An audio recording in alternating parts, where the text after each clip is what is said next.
গ্রামে কোনো লোডশেডিং নেই, জনগণ মিথ্যা কথা বলছে। গ্রামে লোডশেডিং নাই, যেটা হয় আমাদের পল্লী বিদ্যুতের লাইনগুলো অনেক লম্বা লম্বা।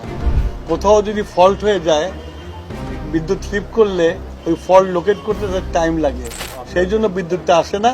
আবার লাইন ঠিক হয়ে গেলে বিদ্যুৎ চলে আসে। এখানে মন্ত্রী মহোদয় যেভাবে কথাটা বলেছেন যে গ্রামে কোনো লোডশেডিং নেই, জনগণ মিথ্যা কথা বলছে। কারণ জনগণের দাবিটা সম্পূর্ণই মিথ্যা। পল্লী বিদ্যুতের লাইন অনেক দূরে হওয়ার কারণে মাঝে মাঝে সে তার কাটা পড়ে, আর এতে করে সে তার আবার সংযোগ দিতে সময় লেগে যায়। এতে করে মানুষ ভাবে লোডশেডিং হচ্ছে, মূলত লোডশেডিং হচ্ছে না। তাহলে দেখি বিদ্যুৎ অফিসের একজন কর্মকর্তা কি বলে। আমার এখানে 4টা লাইন আছে, 4টা লাইনের 3টাই বন্ধ, একটা লাইন চালু রাখতে পারছি। এটার কারণ লোডশেডিং। তো লোডশেডিং এর এত পরিমাণ ভয়াবহতা যে আমার 4টা লাইনের 3টা বন্ধ রাখতে হচ্ছে।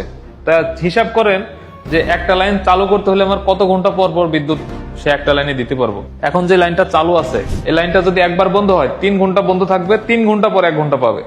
তো এই হচ্ছে পরিস্থিতি আমার চাকরি লাইফের ভয়াবহ লোডশেডিং, এটাই আমি ফেস করতেছি। এর আগে এরকম লোডশেডিং আমি কখনো পাইনি। বিদ্যুৎ অফিসের একজন কর্মকর্তা যখন নিজের মুখে বলল একটি মিটার চালু রাখতে গেলে আরো 4-5টি মিটার বন্ধ করে রাখতে হয়, একটি এলাকার মধ্যে টানা 3 থেকে 4 ঘন্টাও কখনো বিদ্যুৎ থাকে না। তার এই কর্মজীবনে এই প্রথম তিনি এরকম কোনো কিছুর সম্মুখীন হয়েছে যে টানা একটি এলাকায় 3 থেকে 4 ঘন্টা, কখনো 5 ঘন্টাও বিদ্যুৎ থাকে না। তাহলে জনগণ যে দাবি করছে আমাদের এলাকায় বিদ্যুৎ থাকে না, ওইটাই তো সত্য। যদি সত্যই না থাকতো তাহলে তো বিদ্যুৎ অফিসের একজন কর্মকর্তা এই ধরনের কথা বলতো না, সরাসরি প্রমাণ দেখিয়ে। হয়তোবা সেই হতভাগা কর্মকর্তার চাকরিও যেতে পারে সত্য উন্মোচন করে দেওয়ার জন্য।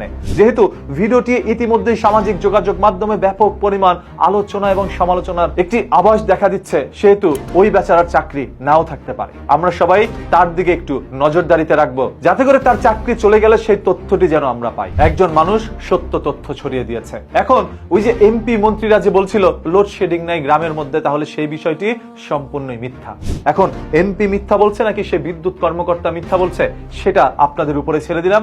আপনারা কমেন্ট করে জানাতে পারেন। তার আগে আরো একটি জিনিস কমেন্ট করে জানান, আপনি কোন এলাকায় বসবাস করছেন, সেখানে কতক্ষণ বিদ্যুৎ থাকছে আর কতক্ষণ থাকছে না। দেখেন, শেখ হাসিনা সরকার থাকা অবস্থায় শিল্পী মমতাজ সংসদে বসে একটি কথা বলেছিল। শেখ হাসিনা আসার আগে দেশের মধ্যে মানুষ বিদ্যুৎ পাচ্ছিল না, কিন্তু শেখ হাসিনা আসার পর মাথায় করে বিদ্যুৎ বিক্রি করা হচ্ছে। যেন মানুষের দুয়ারে দুয়ারে গিয়ে বলছে কারো কি বিদ্যুৎ লাগবে, বিদ্যুৎ, এইভাবে নাকি বিদ্যুৎ বিক্রি করছিল। আপনারা সাধারণ জনগণ হয়ে একটু কম্পেয়ার করেন তো, শেখ হাসিনা থাকা অবস্থায় কি বিদ্যুৎ বেশি যেত, মানে লোডশেডিং হতো, নাকি বিএনপি সরকার আসার পর লোডশেডিং বেশি হচ্ছে? আপনাদের কিছু মতামত আজকের এই ভিডিওটি জাস্টিফাই করবে। প্রতিদিনের এই ধরনের ঘটনা, দুর্ঘটনা, লুকোনো সত্য জানতে পেজটাকে এখনই